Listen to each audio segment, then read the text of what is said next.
Hello and welcome to week 3 of my channel where I'm speaking about becoming a mum, and I have a 3-week-old little girl called Lydia. So for anyone who doesn't know and have not watched the 2 previous weeks that I have done, maybe go back and watch them first, but just a debrief. I've got a 3-week-old little girl and I had her through IVF and surrogacy. So I didn't carry her, we had the help of a surrogate to bring her into this world. Josh, my fiance, and we had been on a IVF battle for 6 years, and after them 6 years we have finally welcomed our little girl. So just a quick debrief of what I'm going to be talking about this week. It has been my favourite week so far this week. So we've been to register her birth, we met up with our surrogate, we have been seeing a little bit more of her personality coming through, and yeah, it's just been my favourite week so far. So why has this week been my favourite week? I touched on this a bit last week, but it's happened even more this week, and she is being a little bit more awake in between feeding. So last week it was kind of 5 to 10 minutes, whereas now, not every time, whereas now we're sort of getting maybe 10-15 minutes awake time out of her where she is fully awake and we can kind of engage with her and connect with her, and it's just been really lovely. Don't know if you can hear in the background, she is awake at the minute. She just had a little sneeze. So also we've found this week more enjoyable because again we've just had that extra week of being parents. We've kind of settled more into it. There's been less panic. We're the kind of people who like to get out and about anyway, so I wanted to continue that into parenthood. And then first few times I was taking her out, it was a bit of a panic of, do we have everything? Is she, because it is January, is she warm enough? Just them kind of first time parent panics. Is everything going to be okay? Is she in the car seat okay? You know, we can't be in the car for more than half an hour. Just them kind of things. And I found this week that things are just coming naturally to us. You know, we know what to dress her in to take her out. The bag is pretty much always packed because I do restock it each day, which I found really helps. So yeah, we've just found this week a lot more natural and a lot smoother. It has been the last week before Josh went back to work. I don't think many people know this, but we both work together. We work at my family's business who manufacture windows and doors. So I have actually been in work a couple of times with Lydia since she's been born, especially this week on Thursday. We went in for the full morning, so we got up at 7 and we went into work, and I was there until around midday. She was brilliant. You know, as it is a family business, it's a fairly small office. There's around 9 of us in there. My mum and dad are there, my brother's there, my auntie's there, Josh is there. Excuse me. So I have actually turned my dad's office into a bit of a nursery, which, you know, is the bonuses of having a family business. Sort of maybe the cons are that I am here and there in work a little bit, but I always say there's swings and roundabouts in life. I've not really had to take maternity pay. It's just kind of, I'm coming in with Lydia as and when I can, and my pay is the same, which I don't mind saying.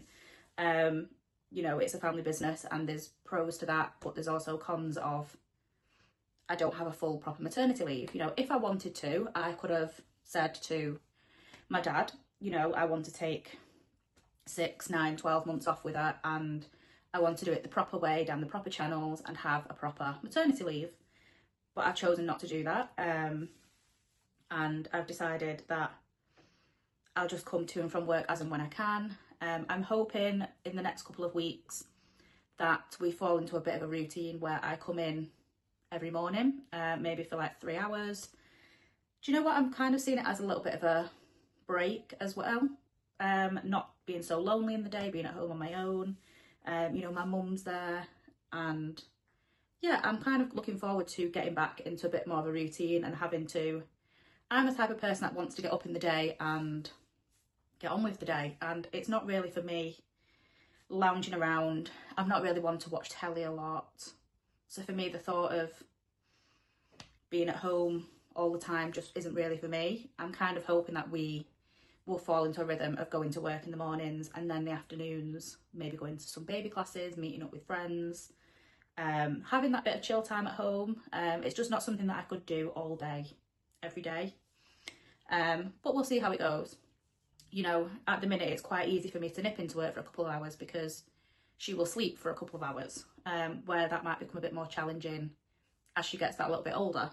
So I'm just going to assess things as they come, and I know I'm in quite a fortunate position to be able to do that, where I'm not having to basically take an X amount of maternity leave or be chained to a desk, if you like. I kind of have the best of both worlds in that aspect. It's okay, sweetheart.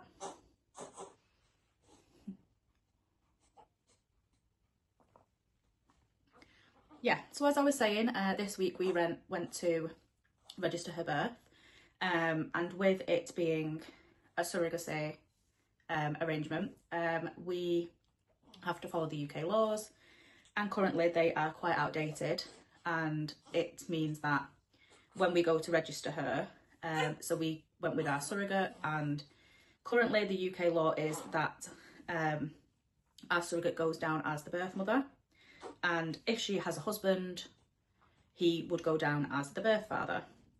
If the surrogate doesn't have a husband, then the actual biological father can go down as the birth father. So in our case, our surrogate isn't married. She has a partner, but they're not legally married. And herself and Josh have gone on the birth certificate.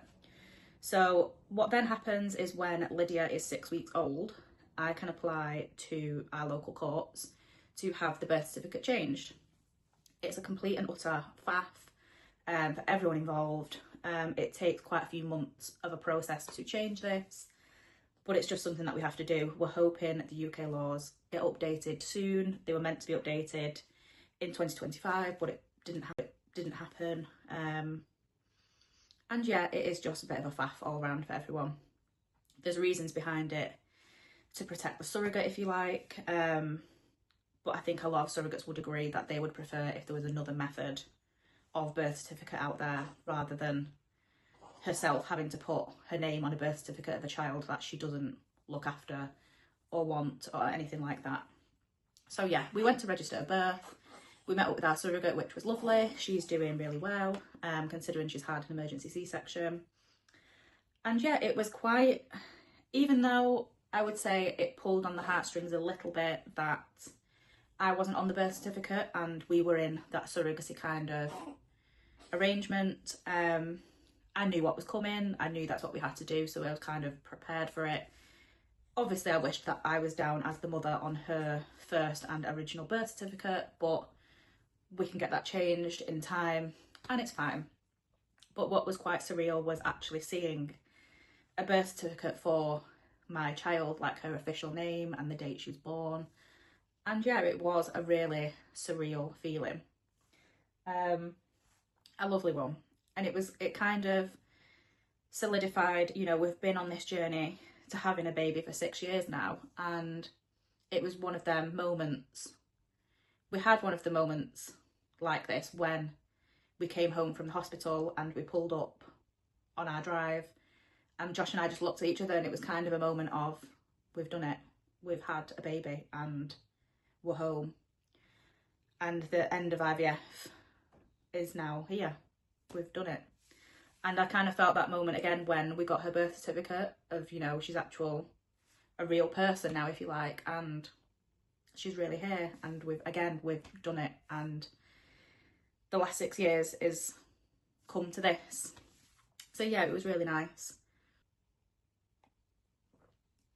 Something else that's been quite good this week, I don't know whether it's anything we've done or it's a fluke, but I'm going to ride with it, is her sleeping has been really great this week, in terms of she feeds every 3 hours, so 12, 3, 6, 9, 12, 3, 6, 9. And she's up to feeds this week. So she was originally having 1 to 2 ounces. She's now having 2 to 3. So she's up to feeds, but still in the same pattern. And we've noticed that her sleeping at night has got quite good. Fingers crossed it stays that way. I'm under no illusion that we're going to have nights where it is not like this. But at the moment in time, we have been feeding her at midnight and she sleeps right through until 3, feeds at 3 and sleeps right through until 6 a.m, which has been amazing for us. Pardon me. As we've said in the previous week, she was going through like a cluster feeding kind of stage, you know, she must have been growing. Whereas this week we found she is taking them full of feeds and sleeping a bit better. Long may it continue. It's been really good for us. We've found our sleep has massively improved. So yeah, I'm just hoping it continues. If not, in the next few weeks, stretches out a bit longer to that 4-hourly feed. But obviously we wanted to grow a bit more until that point. Hi darling. So yeah, the midwife came yesterday and weighed her, and she's now 6 pounds, which is amazing. She was born at 5'11", went down to 5'5", went down to 5'3", went up to 5'4", went up to 5'9", and now she's gone up to 6 pounds. So she's doing really well in 3 weeks. So we're not looking to spread out feeds anytime soon. You know, she still shouldn't be born really, and she's still only 6 pounds. But yeah, hopefully in the next few weeks we can sort of prolong that feed the extra hour and maybe get a little bit more sleep. But right now we will take what we're getting because it's been great. I don't know whether this is what's been helping, but some things we have been doing to help with sleep. You know, I'm not looking for any kind of routine at the minute. I've just been doing certain things where when we go up to bed, whether that is at 9 p.m, 10 p.m, 11 p.m, you know, when we go up to bed with her, we have dimmed the lights, it's quiet. When we feed her, change her in the night, again, we don't really speak to her. Things are quiet and dark. And then when the morning comes, we take her downstairs and everything's bright and I turn the telly on and, you know, just normal life. I've been trying to sort of get her into that rhythm of night and day. Whether that's helped a little bit and will help in the future, I'm not sure, but that's kind of what I've been doing right now, to form a basis of a routine. It's only something that I've read online. Whether it's going to help or it is helping currently, I don't know, but I'm going to continue it and maybe in the next couple of weeks introduce a bit more of a structured bedtime routine. So yeah, we'll see how we go, but right now things are really good. So things I have been looking into this week are baby classes, and I am the type of person who I don't mind meeting new people. I'm quite looking forward to making some mum friends. You know, I've already got my own friends. I don't have a big circle or anything. You can probably hear it in the background. I don't have a big circle of friends, but I am quite looking forward to meeting new people with babies of similar age. I've already met up with a group of women who are expecting, who live near me, so that's been nice. We've met up a few times. And one thing I did do this week is I took her out to meet a couple of them mums-to-be, and it was quite daunting, the thought of taking her out on my own, but do you know what, it was fine. It was just that kind of learning curve of getting her in and out of the car seat, getting the pram up and down, but I had to do it, and I thought I'm just going to jump in at the deep end and just do it myself. And I'm glad I did, because, you know, I'm not anxious now about taking her out again. I feel quite calm about it. But yeah, I have been looking into baby classes, and we're midway through the January term at the minute, I believe. So, and it says that she can't start on, because she's 5 weeks premature, she can't start until she's sort of at her adjusted age, I believe. So I think she will be able to start the February half term. Anyway, I'm going to contact a couple of classes and see what they're kind of saying in terms of her age and things like that, and see if she can join in the next month or so. But yeah, I'm really looking forward to getting out there and meeting some new people.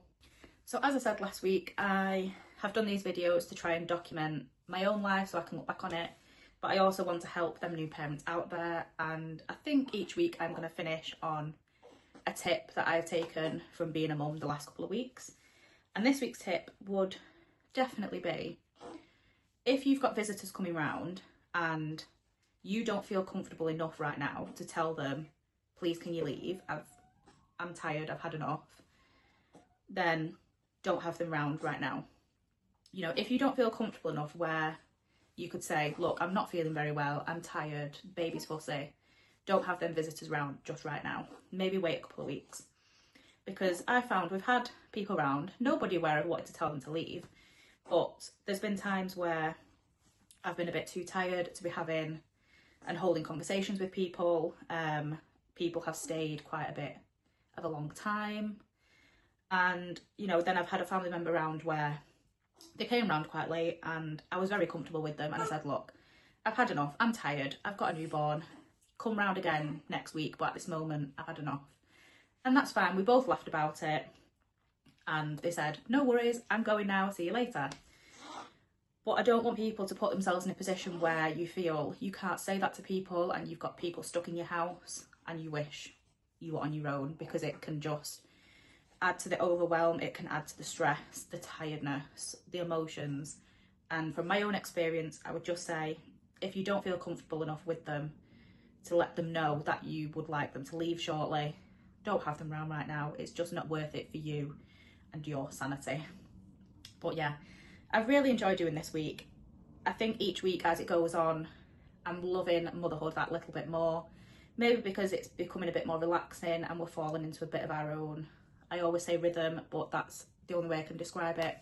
But yeah, I'll see you next week for week 4 when she will be a month old, which sounds crazy and I wish time would slow down. But yeah, please like, subscribe, anything you can, and I'll see you next week.